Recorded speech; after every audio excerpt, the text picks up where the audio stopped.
Émile s'est enfui du jardin de ses grands-parents maternels le 8 juillet 2023. Le garçon de 2 ans et demi reste toujours introuvable. Le petit Émile S, 2 ans et demi, a disparu du jardin de ses grands-parents maternels, le samedi 8 juillet 2023, alors que ceux-ci chargeaient leur voiture. On sait que le petit garçon avait pour habitude de gambader en solitaire, dans les rues du Haut-Vernay, en Alpes de Haute-Provence notamment pour poursuivre des papillons.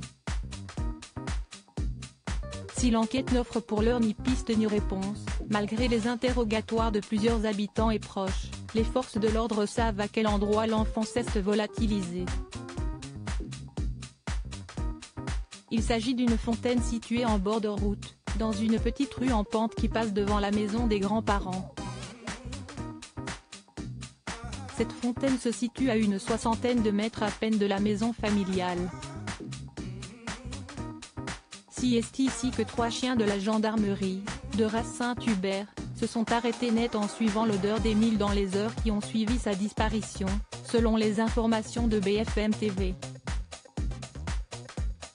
Le Saint-Hubert arrive à pister sur un délai plus long, mais il arrive aussi à travailler sur une zone brouillée, a expliqué le major Bruno Mourier, chef de la brigade cynophile de la gendarmerie du Gard et référent national pistage Saint-Hubert. Si on lui présente une odeur de référence, il va être en capacité de remonter l'odeur la plus ancienne à la plus proche.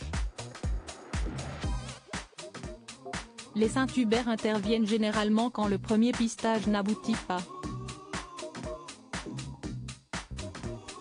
La piste dégagée par leur flair incroyable semble correspondre au témoignage des 2 voisins qui sont les derniers à avoir aperçu Émile, et qui affirment que le garçon de 2 ans et demi s'engageait dans cette rue en pente, en direction de la petite église Saint-Martin du Haut-Vernay.